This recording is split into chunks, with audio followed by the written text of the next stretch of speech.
ॐ भूर्भुवः स्वः तत्सवितुर्वरेण्यं भर्गो देवस्य धीमहि धियो यो नः प्रचोदयात्।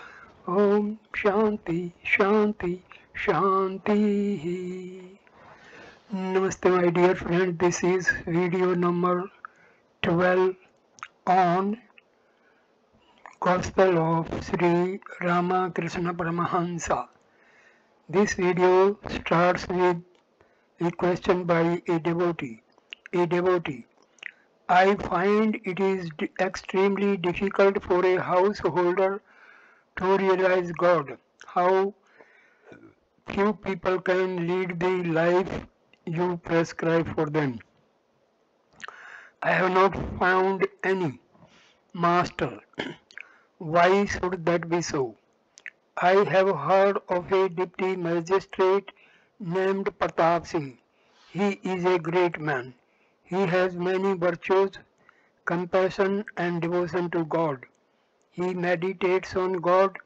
Once he said, "Sent for me, certainly there are people like him." The practice of discipline is absolutely necessary. Why should not a man succeed if he practices sadhana? But he doesn't have to work hard if he has real faith in his Guru's words. Once Vyasa was about to cross the Jamuna when the gopis also arrived there wishing to go to the other side, but no ferry boat was in sight. They said to Vyasa, "Revered sir, what shall we do now?" "Don't worry," said Vyasa. "I will take you across, but I am very hungry. Have you anything for me to eat?" The gopis had plenty of milk, cream and butter with them. Vyasa ate it all. Then the gopis asked, "Well, sir, what about crossing the river?" Vyasa stood on the bank of the Jamuna and said, "O Jamuna, if I have not eaten anything today, then may your waters part so that we may all walk to the other side." No sooner did the sage utter these words than the waters of the Jamuna parted. The gopis were speechless with wonder. "He ate so much just now," they said to themselves, "and he says, 'If I have not eaten anything.'" Vyasa had the firm conviction that it was not himself, but the Narayana who dwelt in his heart that had partaken of the food. Shankaracharya was a Brahmagyani to be sure, but at the beginning he too had the feeling of differentiation. He did not have absolute faith that everything in the world is Brahma. One day, as he was coming out of the Ganges after bath, he saw an untouchable, a butcher who, carrying a load of meat, inadvertently the butcher touched his body. Shankara shouted angrily, "Hey there, how dare you touch me?" "Revered said, Revered sir," said the butcher, "I have not touched you, nor have you touched me. The poor self cannot be the body, nor be five elements, nor the 24 cosmic principles." Then Shankara came to his senses. Once Gadadhara was carrying King Rahu Gana's playing queen and at the same time giving a discourse on self-knowledge. The king got down from the palanquin and said to Gadadhara, "Who are you, pray?" The latter answered, "I am not this, not this. I am the pure self." He had perfect faith that he was the pure self. I am He, I am the pure self. That is the conclusion of the Gyanis. But the Bhaktas say the whole universe is the glory of God. Who would recognize a wealthy man without his power and riches? But it is quite different when God Himself, gratified by the aspirant's devotion, says to him, "You are the same as myself." Suppose a king is seated in his court, and his cook enters the hall, sits on the throne, and says, "O king, you and I are the same." People will certainly call him a madman. But suppose one day the king, pleased with the cook's service, says to him, "Come sit beside me." There is nothing wrong in that. There is no difference between you and me. Then, if the cook sits on the throne with the king, there is no harm in it. It is not good for ordinary people to say, "I am he." The waves belong to the water. Does the water belong to the waves? Result of yoga through bhakti. The upshot of the whole thing is that no matter what path you follow, yoga is impossible unless the mind becomes quiet. The mind of a yogi is under his control. He is not under the control of his mind. When the mind is quiet, the prana stops functioning. Then one gets kumbhaka. One may have the same kumbhaka through bhakti yoga as well. The prana stops functioning through love of God too.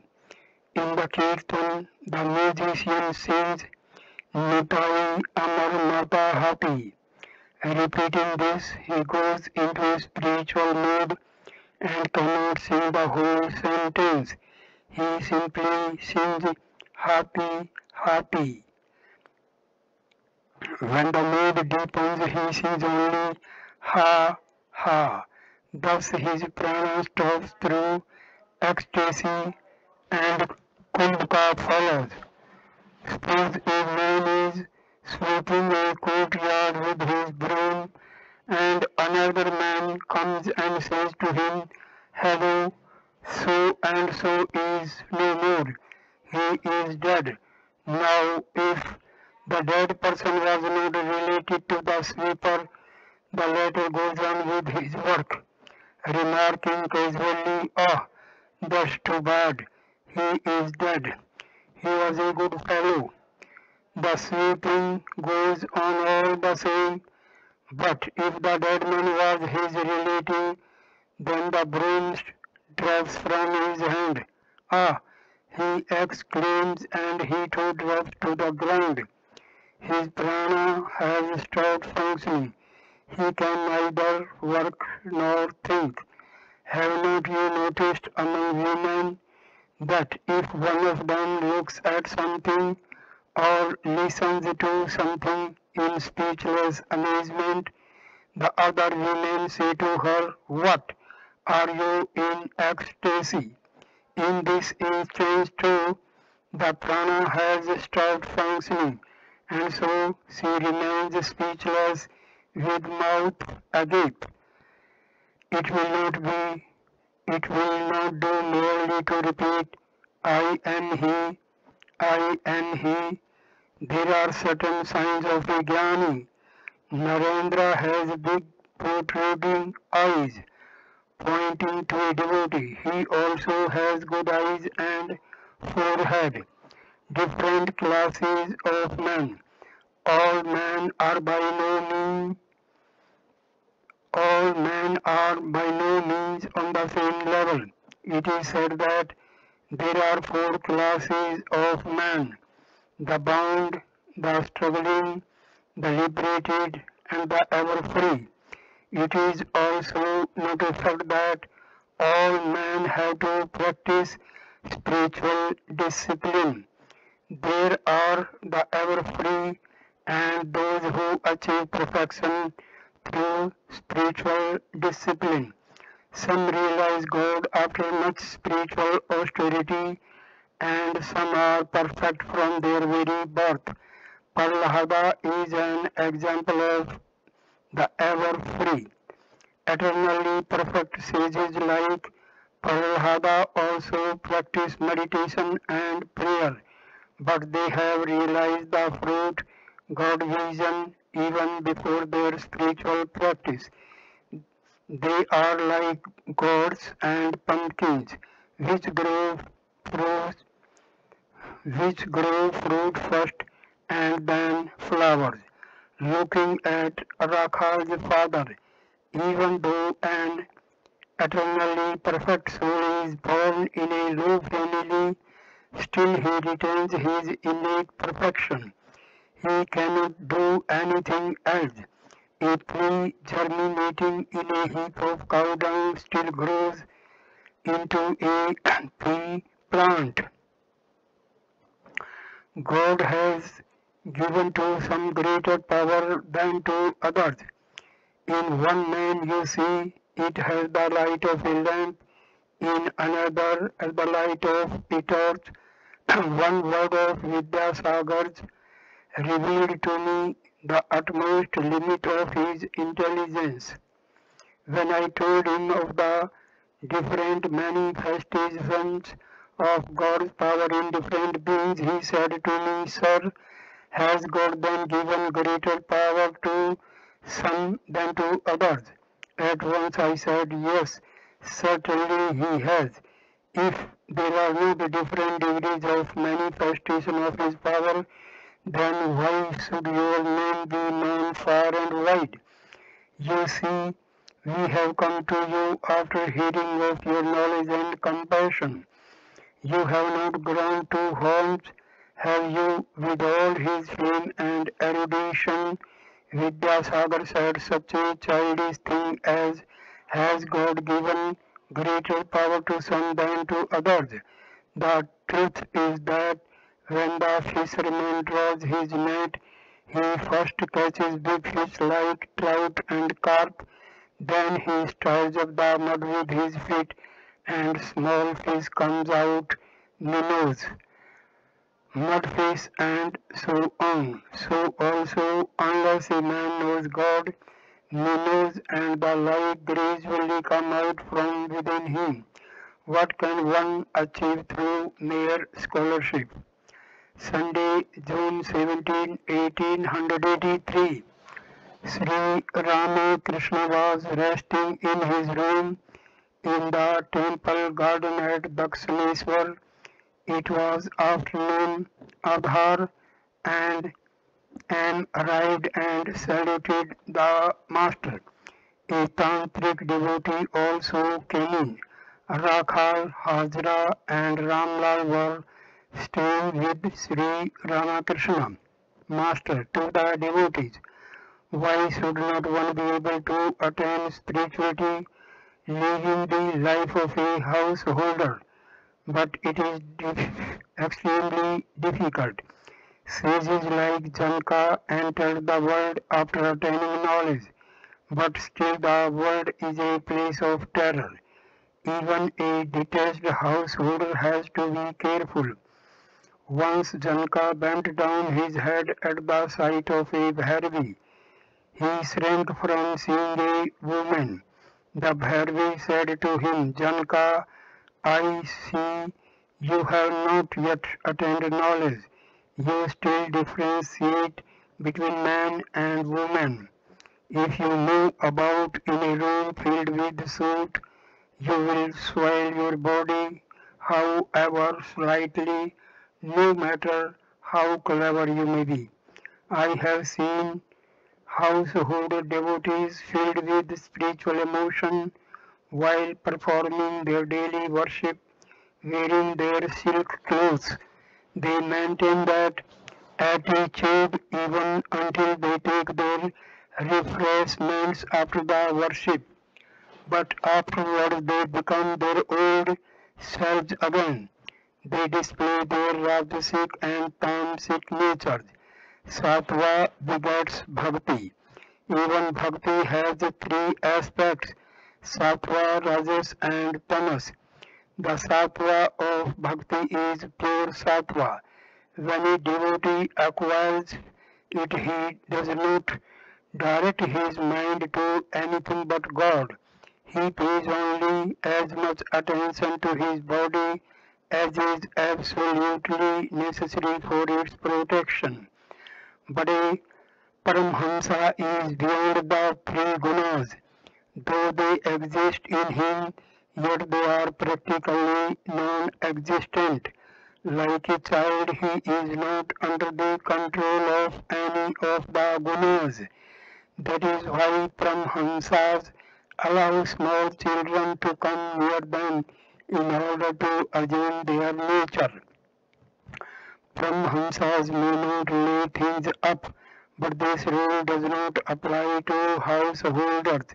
They must provide for their families. Tantric devotee is a Paramahamsa aware of virtue and vice. Master Keshav Sen also asked that question. I said to him, if I explain that to you, then you won't be able to keep your society together. In that case, we had better stop here, said Keshav. Do you know the significance of virtue and vice? A Paramahamsa says that it is God who gives us evil tendencies as well as good tendencies. Have not you noticed that there are both sweet and bitter fruits? Some trees give sweet fruits and some bitter or sour. God has made the mango tree which yields sweet fruit and also the hog plum which yields sour fruit. Tantric, yes sir, that is true. On the hint of one says extensive rose gardens reaching as far as the eye can see. Master, the Paramahamsa realizes that all these good and bad, virtue and vice, real and unreal, are only the glories of God's Maya. But these are very deep thoughts. One realizing this cannot keep an organization together or anything like that. Tantric, but the law of karma exists, doesn't it? Master, that also is true. Good produces good and bad produces bad. Don't you get the hot taste if you eat chilies? But these are all God's Leela, His way, His play. Tantric, then what is the way for us? We shall have to reap the result of our past karma, shall we not, Master? That may be so, but it is different with the devotees of God. Listen to a song. O mind, you do not know how to farm. Follow lies, follow lies the field of your life. If you had only worked it well, how rich a harvest you might reap. Has it about with Kali's name, if you would keep your harvest safe. This is the stoutest hedge of all, for death himself cannot come near it. Sooner or later will dawn the day when you must forfeit your precious field. Gather, O mind, what fruit you may sow for your seed the holy name of God that your Guru has given to you, faithfully watering it with love. And if you should find the task too hard, call upon Ram Prasad for help. He sang again, I have scarcely blocked the way by which the King of Death will come. Henceforward all my doubts and fears are set at naught forever. Shiva himself is standing guard at the 9 doorways of my house, which has 1 pillar for support and 3 ropes to secure it. The Lord has made his dwelling place the 1,000-petaled lotus flower within the head and comforts me with never ceasing care. The master continued, anyone who dies in Banaras, whether a Brahmin or a prostitute, will become Shiva. When a man sheds tears at the name of Hari, Kali or Rama, then he has no further need of the Sandhya and other rites. All actions drop away of themselves. The fruit of action does not touch him. Again the master saying, as is a man's meditation, so is his feeling of love. As is a man's feeling of love, so is his gain. And faith is the root of all. If in the nectar lake of Mother Kali's feet my mind remains immersed, of little use or worship, oblations or sacrifice. He sang another song, why should I go to Ganga or Gaya, to Kasi, Kanchi or Prabhas, so long as I can breathe my last with Kali's name upon my lips? Then he said, when a man merges himself in God, he can no longer retain wicked or sinful tendencies. Tantric, you have said rightly that he keeps only the knowledge ego. Master, yes, he keeps only the knowledge ego, the devotee ego, the servant ego and the good ego. His wicked ego disappears. Tantric, today you have destroyed many of our doubts. Master, all doubts disappear when one realizes the self. Assume the tamasic aspect of bhakti. Say with force, what I have uttered the names of Rama and Kali. How can I be in bondage any more? How can I be affected by the law of karma? The master saying, if only I can pass away repeating Durga's name, how canst thou then, O blessed one, withhold from me deliverance? Wretched though I may have stolen a drink of wine, or killed a child unborn, or slain a woman or a cow, or even caused a Brahmin's death. But though it all be true, nothing of this can make me feel the least uneasiness. For through the power of thy sweet name, my wretched soul may still aspire even to Brahmanhood. The master continued, faith, faith, faith. Once a guru said to his pupil, Rama alone has become everything. When a dog began to eat the pupil's bread, he said to it, O Rama, wait a little, I shall butter your bread. Such was his faith in the words of his guru. Worthless people do not have any faith. They always doubt. But doubts do not disappear completely till one realizes the self. In genuine love of God there is no desire. Only through such love does one speedily realize God, attainment of supernatural powers and so on. These are desires. Krishna once said to Arjuna, friend, you cannot realize God if you acquire even one of the 8 supernatural powers. They will only add a little to your power. Tantrics, sir, why don't the rituals of Tantra bear fruit nowadays?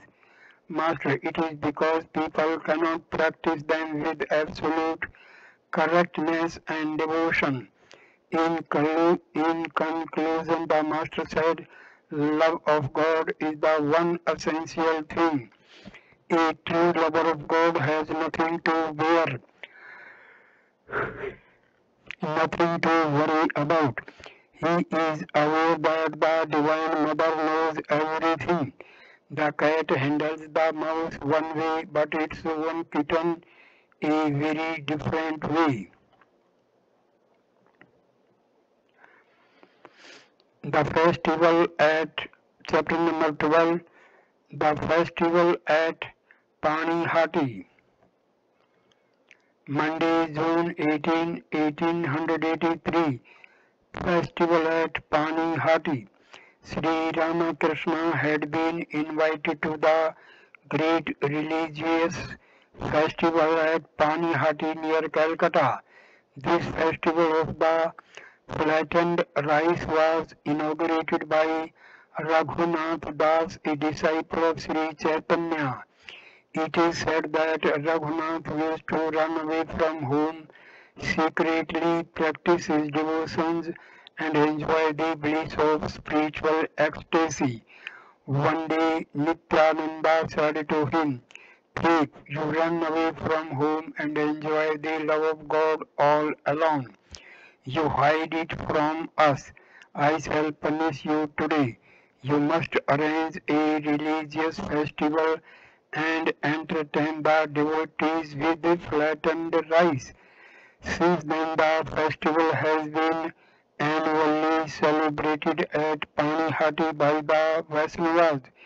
Thousands of the followers of Sri Chaitanya participate in it. Its chief feature is the singing of the names and glories of God and the dancing of the devotees in religious fervor. The center of the festivity is the temple of Radha Krishna, built on the bank of the Ganges. The master had been invited to the festival by Mani Sen, who was the custodian of the temple. Ram and Rakhal, Bhavnath and a few other disciples went with the master in a carriage. On his way to Panihati, Sri Ramakrishna was in a light mood and joked with the youngsters.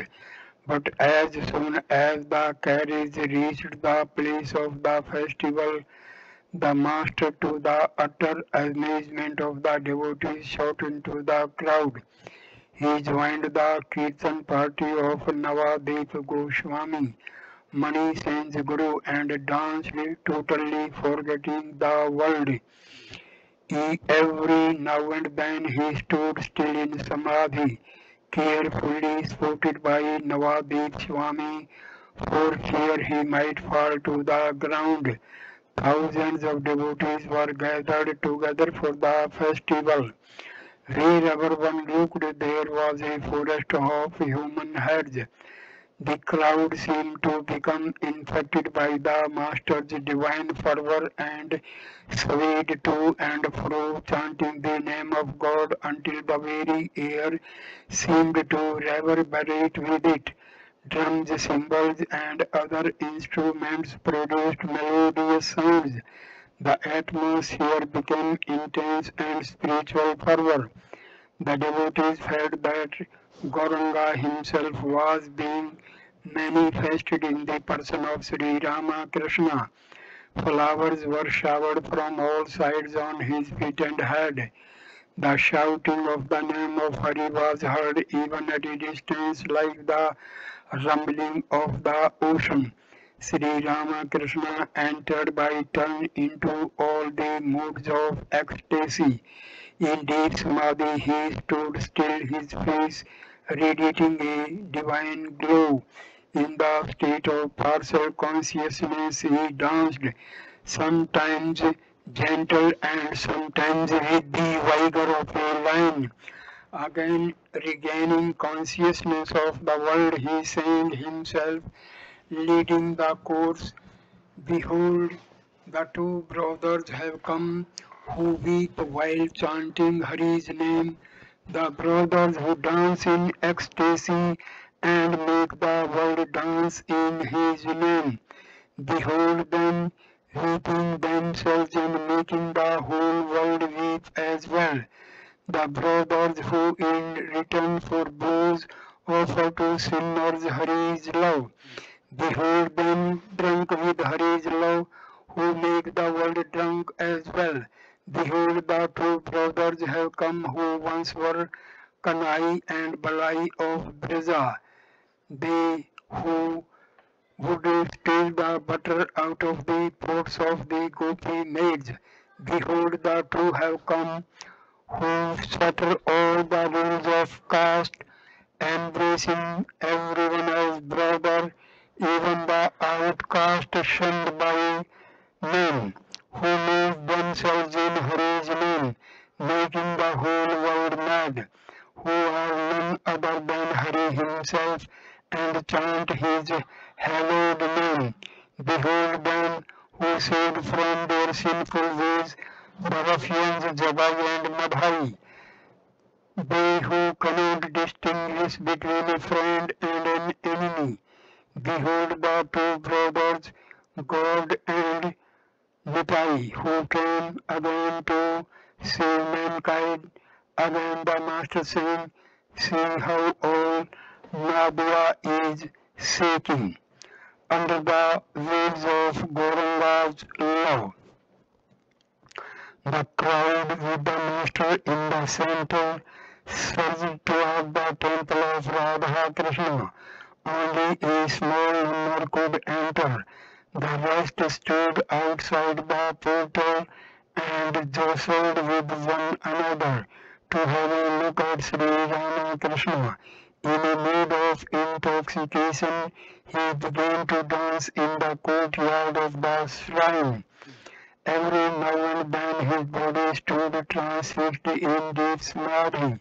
Hundreds of people around him shouted the name of God, and thousands outside caught the strain and raised the cry with full-throated voices. The echo travelled over the Ganges, striking a note in the hearts of people in the boats on the holy river, and they too chanted the name of God. When the kirtan was over, Mani Sen took Sri Ramakrishna and Navadip Goswami into a room and served them with refreshments. Afterwards, and other devotees were also served with the prasad. In the afternoon, the master was sitting in Mani Sen's drawing room with the devotees. Navadip was also near him. Mani offered the carriage hire to Sri Ramakrishna. Pointing to Ram and the others, the master said, why should they accept it from you? They earn money. He became engaged in conversation with Navadip. Different states of bhakti. Master, bhakti matured become bhava.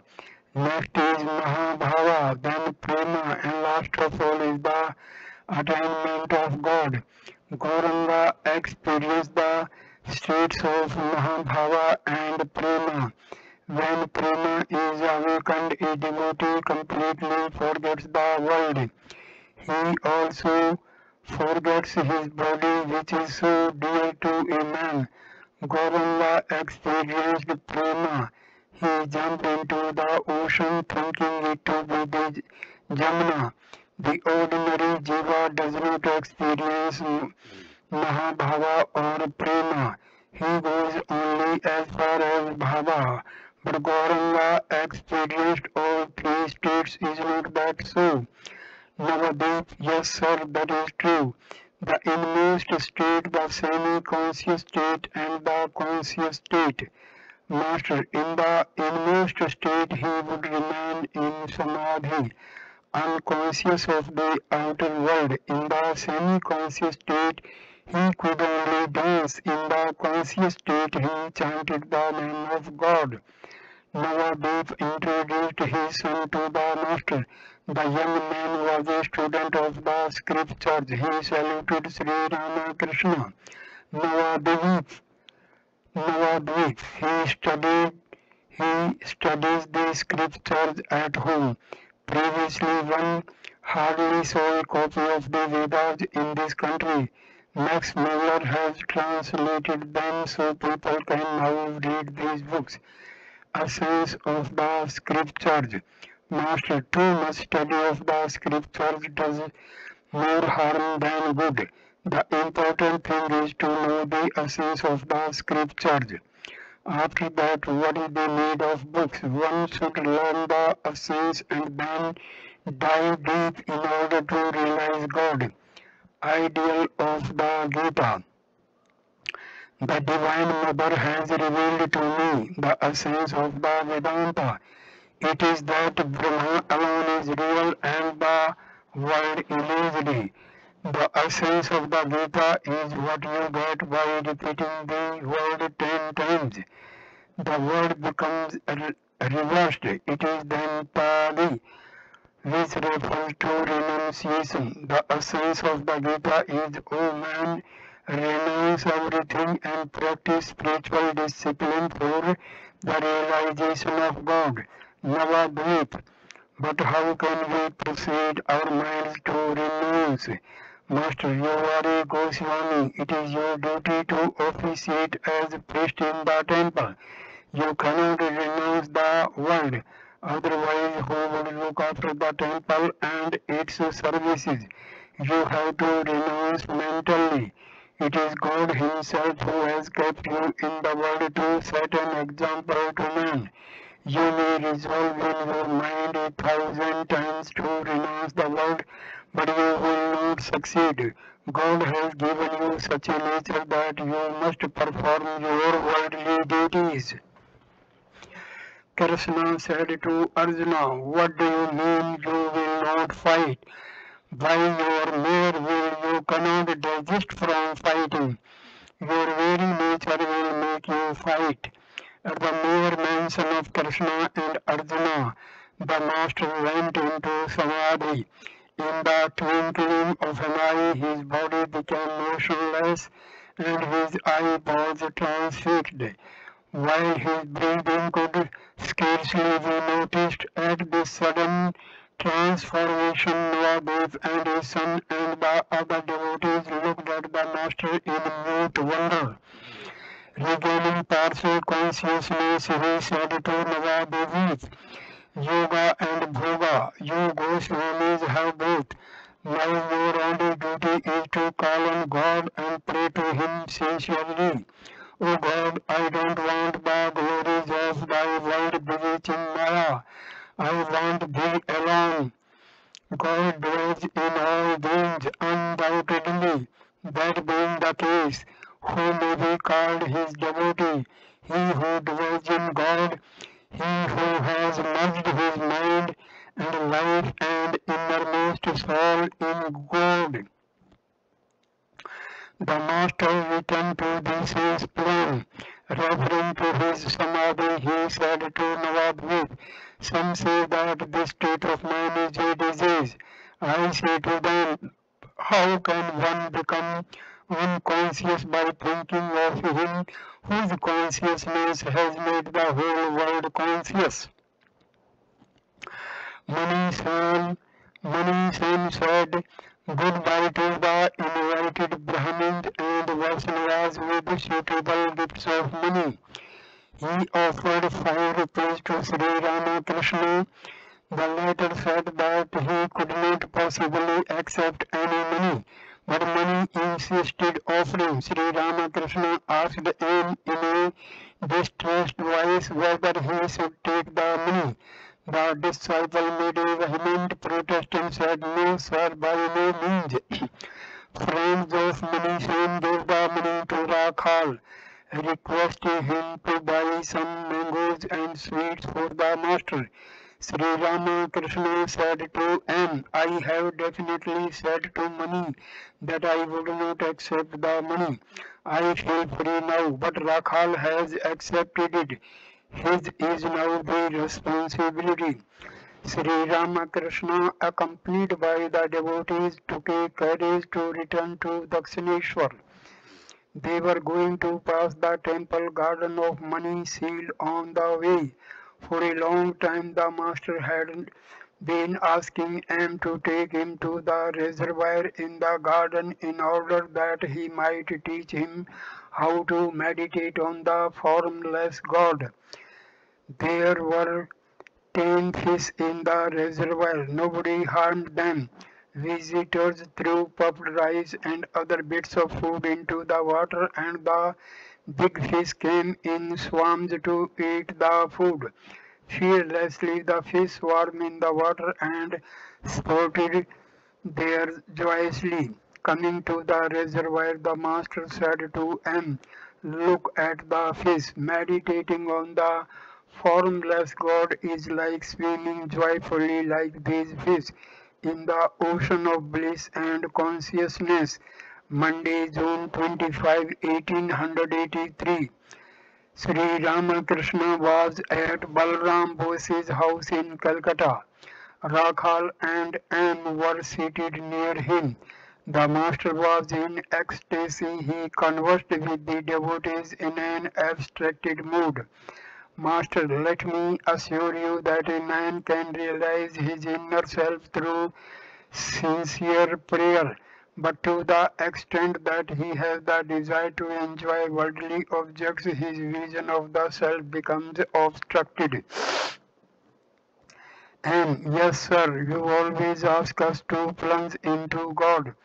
Master joyously, yes, that's it. Let me tell you that the realization of self is possible for all without any exception. And that is true, sir. But God is the doer. He works through different beings in different ways, according to their capacity to manifest the divine. God gives to some full spiritual consciousness and others he keeps in ignorance. Master,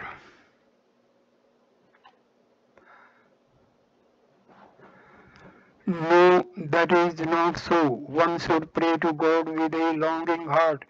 God certainly listens to prayer if it is sincere. There is no doubt about it. A devotee, yes, sir, there is this I consciousness in us. Therefore we must pray. Nitya and Leela. Master to M. A man should reach the Nitya, the Absolute, by following the trail of the Leela. The relative, it is like reaching the roof by the stairs. After realizing the Absolute, he should climb down to the relative and live on that plane in the company of devotees, charging his mind with the love of God. This is my final and most mature opinion. God has different forms and he sports in different ways. He sports as Ishvara, Deva, man and the universe. In every age he descends to earth in human form as an incarnation to teach people love and devotion. There is the instance of Chaitanya. One can taste devotion and love of God only through his incarnations. Infinite are the ways of God's play, but what I need is love and devotion. I want only the milk. The milk comes through the udder of the cow. The incarnation is the udder. Was Sri Ramakrishna hinting that he was an incarnation of God? Did he suggest that those who saw him saw God? Did he thus speak about himself when speaking of Chaitanya? It was a hot day in June 1883. Sri Ramakrishna was sitting on the steps of the Shiva temples in the temple garden and arrived with ice and other offerings and sat down on the steps after saluting the master. Master to M. The husband of Mani Malik's granddaughter was here. He he read in a book that God could not be said to be quite wise and omniscient. Otherwise, why should there be so much misery in the world? As regards death, it would be much better to kill a man all at once instead of putting him through slow torture. Further, the author writes that if he himself were the creator, he would have created a better world. and listened to these words in surprise and made no comment. The way of God are inscrutable. And Master to M. Can a man ever understand God's ways? I too think of God sometimes uh, as good and sometimes as bad. He has kept us deluded by his great illusion.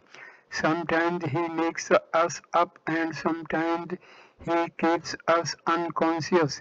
One moment the ignorance disappears and the next moment it covers our mind. If you throw a brickbat into a pond covered with moss, you get a glimpse of the water, but a few moments later the moss comes dancing back and covers the water. Body consciousness produces duality. One is aware of pleasure and pain, birth and death, disease and grief as long as one is identified with the body. All these belong to the body alone and not to the soul. After the death of the body, perhaps God carries one to a better place. It is like the birth of the child after the pain of delivery. Attaining self-knowledge, one looks on pleasure and pain, birth and death as a dream. Now little we know.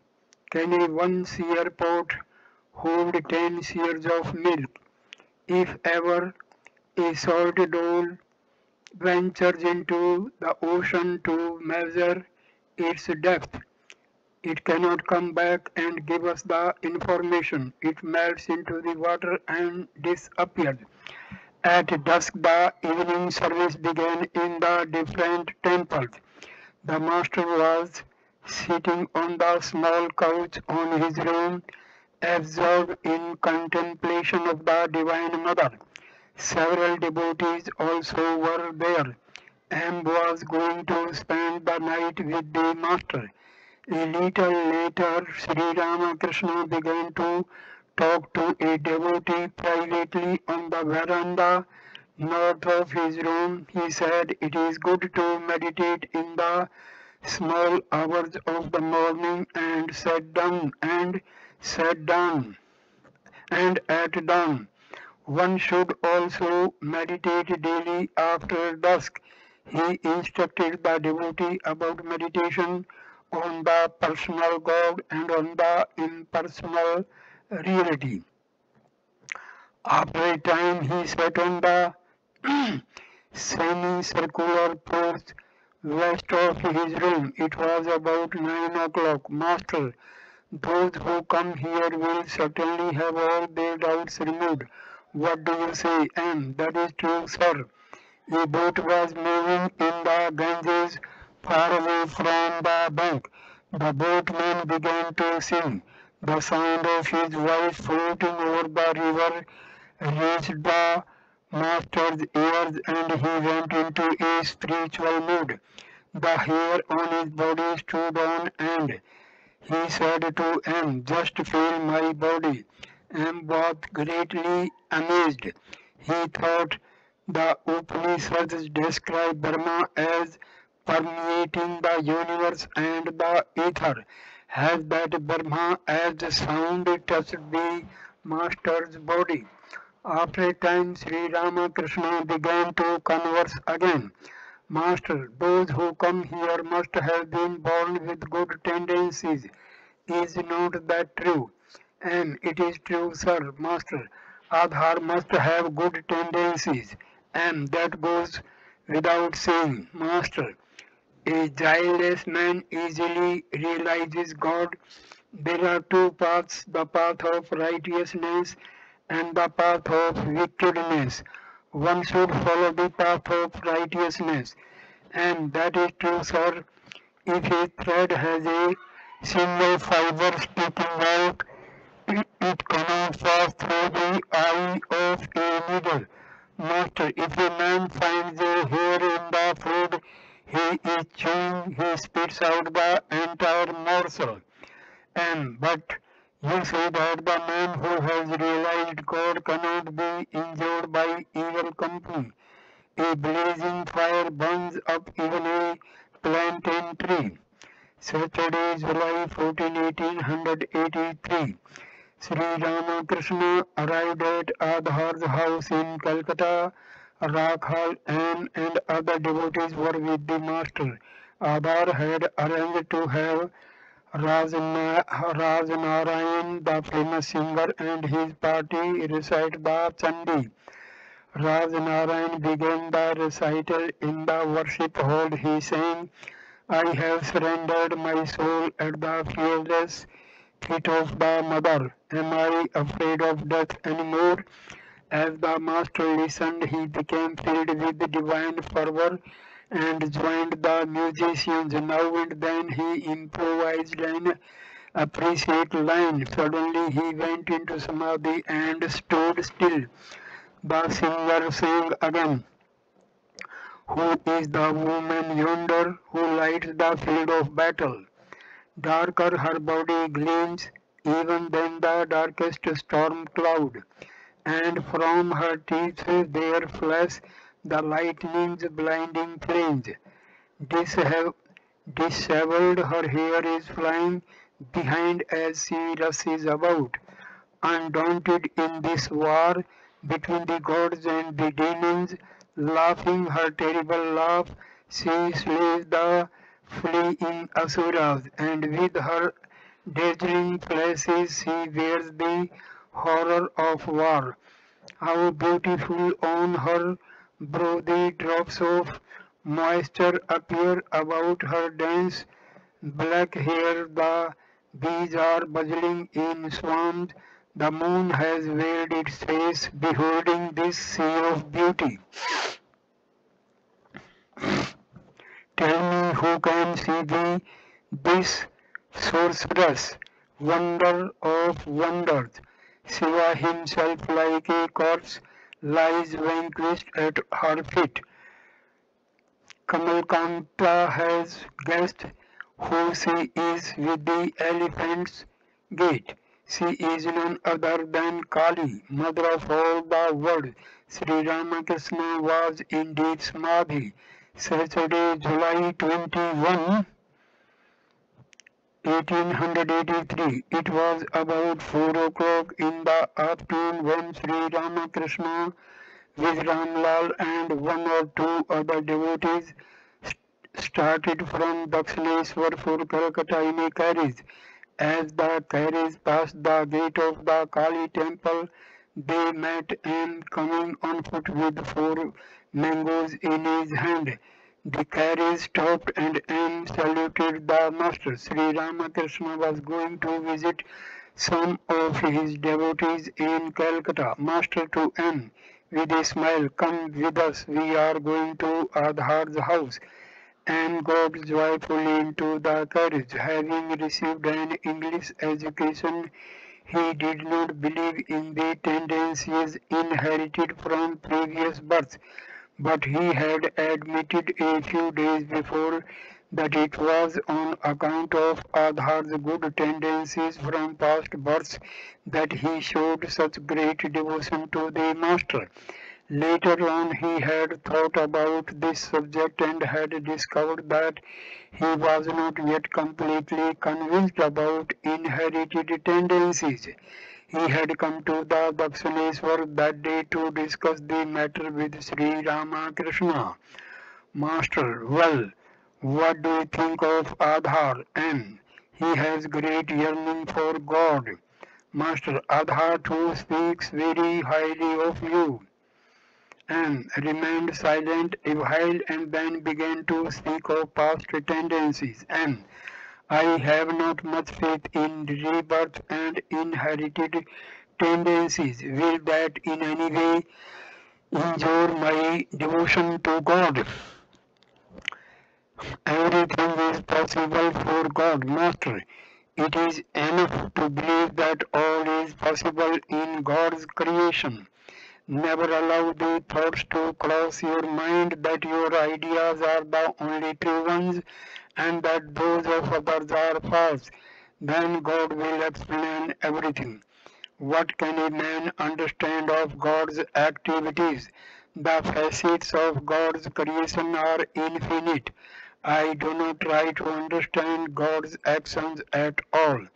I have heard that everything is possible in God's creation, and I always bear that in mind. Therefore, I do not give a thought to the world, but meditate on God alone. Once Hanuman was asked, "What day of the lunar month is it?" Hanuman said, "I do not know anything about the day of the month, the position of the moon and stars, or any such thing.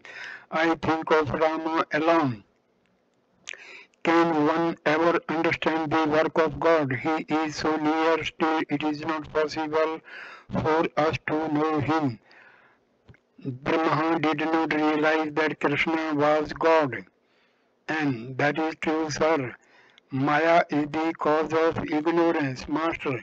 God has covered all with his Maya. He doesn't let us know anything. Maya is woman and gold. He who puts Maya aside to see God can see him.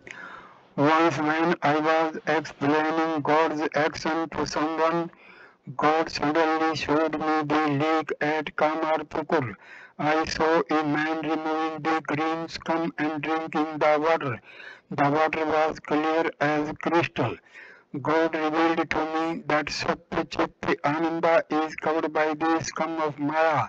He who puts the green scum aside can drink the water.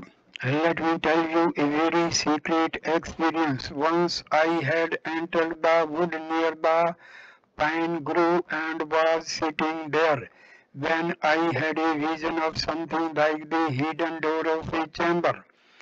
I could not see the inside of the chamber. I tried to bore a hole in the door with a nail knife but did not succeed. As I bored, the earth fell black into the hole and filled it. Then suddenly I made a very big opening. Uttering these words, the master remained silent. After a time he said, "These are very profound words. I feel as if someone were pressing my mouth. I have seen with my own eyes that God dwells even in the sexual organ. I saw him once in the sexual intercourse of a dog and a bitch. The universe is conscious on account of the consciousness of God. Sometimes I find that this consciousness wriggles about as it were even in small fish." The carriage came to the crossing at Shiva Bazaar in Calcutta. The master continued saying, "Sometimes I find that the universe is saturated with the consciousness of God as the earth is soaked with water in the rainy season. Well, I see so many visions, but I never feel vain about them." And with a smile, "That you should speak of vanity, sir." Master, upon my word, I don't feel vanity even in the slightest degree. And there once lived a man in Greece, Socrates by name. A voice from heaven said that he was wise among men. Socrates was amazed at this revelation. He meditated on it a long time in solitude and then realized its significance. He said to his friends, "I alone of all people have understood that I do not know anything, but every man believes he is wise. In reality, all are ignorant, master. Now and then I think, what is it I know that makes so many people come to me?" Vaishnavacharan was a great Pandit. He used to say to me, "I can find in the scriptures all the things you talk about. But do you know why I come to you? I come to hear them from your mouth. And all your words tally with the scriptures.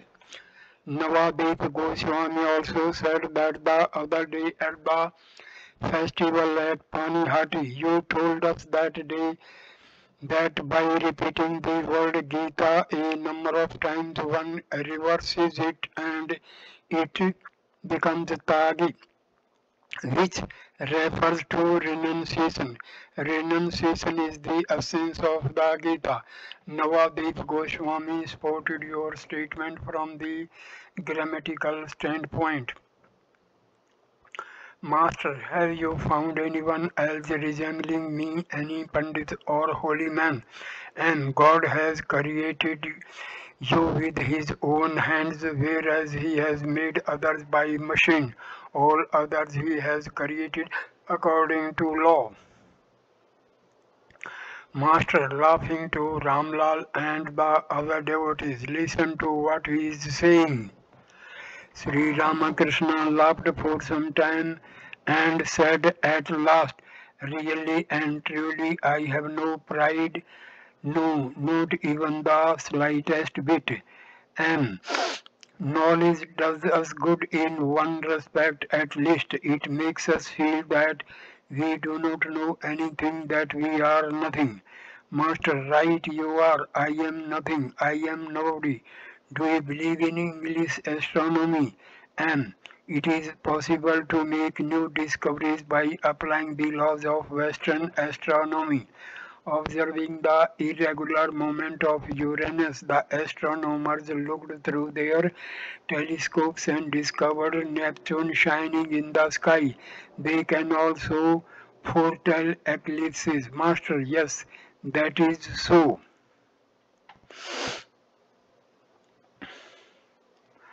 Master's visits to various devotees. The carriage drove on. They were approaching Adhar's house. Sri Ramakrishna said to M. Dwell in the truth and you will certainly realize God. And you said the other day to Navadip Goswami, O God, I want thee. Please do not delude me with thy world bewitching Maya. I want to realize thee. Master, yes, one should be able to say that from one's innermost soul. Sri Ramakrishna arrived at Adhar's house and took a seat in the parlor. Ramdal, Adhar, M and other devotees sat near him. Rakhal was staying with his father in Calcutta. Master to Adhar, did not you let Rakhal know that I was coming? Adhar, yes sir, I have sent him word. Finding that the master was eager to see Rakhal, Adhar at once sent his carriage to fetch him. Adhar had been yearning to see the master that day, but he had not definitely known that Sri Ramakrishna was coming. Adhar, you have not been here for a long time. I prayed to God today that you might come. I even shed tears. The master was pleased and said with a smile, you don't mean that. It was dusk and the lamps were lighted. Sri Ramakrishna saluted the Divine Mother with folded hands and sat quietly absorbed in meditation. Then he began to chant the names of God in his sweet voice.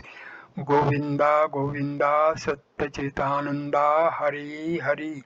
Every word he uttered showered nectar on the ears of the devotee. Ramlal sang in a praise of Kali, the Divine Mother. Thy name I have heard, O consort of Shiva, is the destroyer of our fear. And so on thee I cast my burden. Save me, O kindly Mother. Out of thy womb the world is born, and thou it is that dost pervade it. Art thou Kali, art thou Radha, who can ever rightly say, Mother, in every living creature thou dost have thy dwelling place. As Kundalini, thou dost live in the lotus of the Mooladhara. Above it lies the Swadhisthana, where the four-petaled lotus blooms. There also thou dost make thy home, O mystic power of Kundalini, in the four petals of that flower and in Vajrasana's six petals. At the navel is Manipura, the blue ten-petaled lotus flower. Through the pathway of Susmana thou dost ascend and enter there, O Lady of the lotuses in lotus blossoms. Thou dost dwell, beyond them lies the lake of nectar, in the region of the heart, where the 12-petaled lotus flower enchants the eye with a scarlet flame. When thou dost open it, O Mother, touching it with the lotus feet, the age-long darkness of the heart instantly scattered at thy sight. Above in the throat is the 16-petaled lotus flower of the smoky hue. Within the petals of this flower there lies concealed a subtle space, transcending which one sees at length the universe in space dissolve, and higher yet between the eyebrows blossoms the lotus of two petals, where the mind of man remains a prisoner and past controlling. From this flower the mind desires to watch the sportive play of life. Highest of all, within the head the soul enthralling center is, where shines the thousand-petaled lotus, Mahadeva's dwelling place. Having ascended to his throne, O spouse of Shiva, sit beside him. Thou art primal power, O mother, see whose senses are controlled. The yogis meditate on thee as Uma, great Himalaya's daughter. Thou art the power of Shiva, put to death my ceaseless cravings. Grant that I never fall again into the ocean of this world. Mother, thou art the primal power, thou the five cosmic principles. How can ever hope to know thee, who are beyond all principles?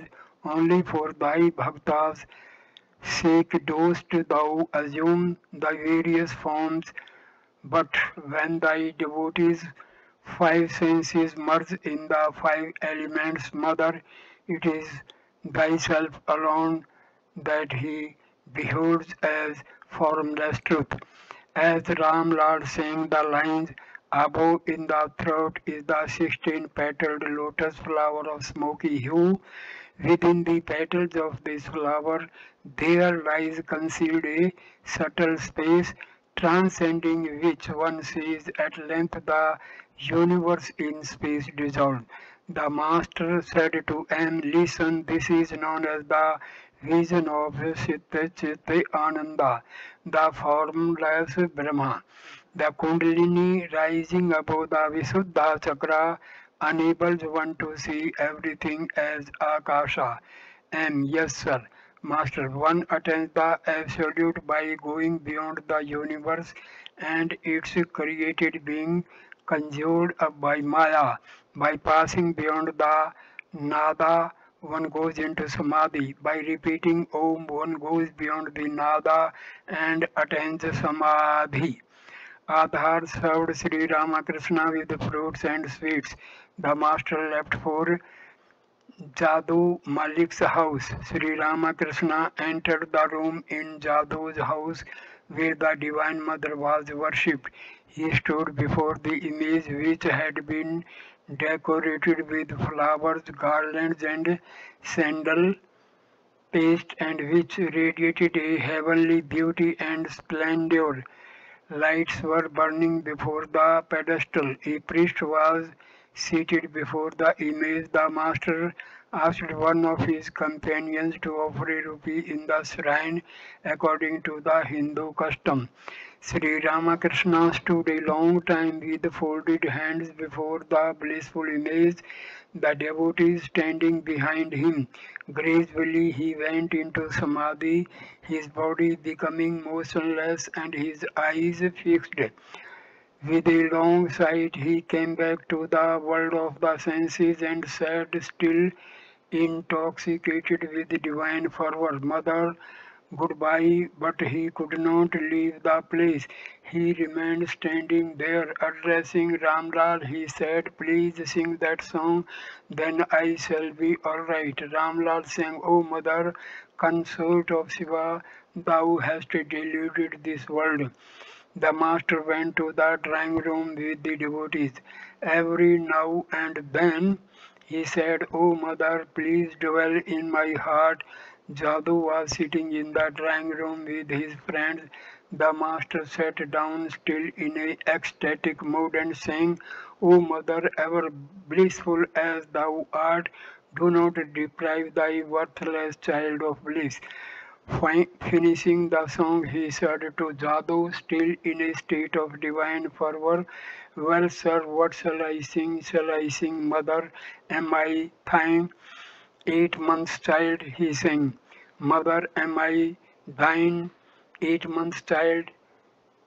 Thy red eyes cannot frighten me. My riches are thy lotus feet, which Shiva holds upon his breast. Yet when I seek my heritage, I met with excuses and delays. A deed of gifts and a deed of gift I hold in my heart, attested by thy husband Shiva. I shall show thee if I must, and with a single point shall win. If thou dost oppose me, thou wilt learn what sort of mother's son am. This bitterly contested suit between the mother and her son. What sport it is, says Ram Prasad. I shall not cease tormenting thee till thou thyself shalt wield the fight and take me in thine arms at last. Coming down nearly to a normal state, the master said, I shall take some of the divine mother's prasad. Then he ate a little of it. Jadhu Malik was sitting near him with several friends, among whom were a few of his flatterers. Master with a smile, well, why do you keep these buffoons with you? Jadhu with a smile, suppose they are. Won't you redeem them? Master smiling, the water of the Ganges cannot purify a wine jar. Jadhu had promised the master that he would arrange a recital of the Chandi in his house. Some time had elapsed, but he had not yet kept his promise. Master, well, what about the recital of the Chandi? Jadhu, I have been busy with many things. I have not been able to arrange it. Master, how is that? A man gives his word and does not take it back. The words of a man are like the tusks of the elephant. They come out but do not go back. A man must be true to his word. What do you say? Jadhu, Jadhu with a smile. You are right, master. You are a shrewd man. You do a thing after much calculation. You are like the Brahmin who selects a cow that eats very little, supplies plenty of dung, and gives much milk or love. After a time he said to Jadhu, I now understand your nature. It is half warm and half cold. You are devoted to God and also to the world. The master and his devotees were served by Jadhu with sweets and fruit, and then the party left for the home of Khelat Ghosh. Khelat Ghosh's house was a big mansion, but it looked deserted. As the master entered the house, he fell into an ecstatic mood, and Ramlal and a few other devotees were with him. Their host was Khelat Ghosh's brother-in-law. He was an old man, a Vaishnava.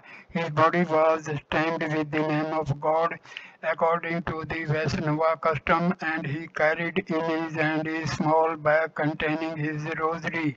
He had visited the master now and then at Dakshineshwar, but most of the Vaishnavas held narrow religious views. They criticized the Vedantists and the followers of the Shiva cult. Sri Ramakrishna soon began to speak. Dogmatism condemned. Master, it is not good to feel that one's own religion alone is true and all others are false. God is only one and not two. Different people call on him by different names, some as Allah, some as God, and others as Krishna, Shiva, and Brahma. It is like the water in a lake. Some drink at one place and call it jal, others at another place and call it pani, and still others at a third place and call it water. The Hindus call it as jal, the Christian water, and the Muslims pani. But what is one and the but it is one and the same thing. Opinions are but paths. Each religion is only a path leading to God. As rivers come from different directions and ultimately become one in the one ocean. O oneness of God, the truth established in the Vedas, the Puranas, and the Tantras is but one Satya Chitta Ananda. In the Vedas it is called Brahma, in the Puranas it is called Krishna, Rama, and so on, and in the Tantra it is called Shiva. The one Satya Chitta Ananda is called Brahma, Krishna, and Shiva. The devotees were silent. A Vaishnava devotee, sir, why should one think of God at all? Master, if a man really has that knowledge, then he is indeed liberated, though living in a body. Shallow faith of the worldly minded. Not all by any means believe in God.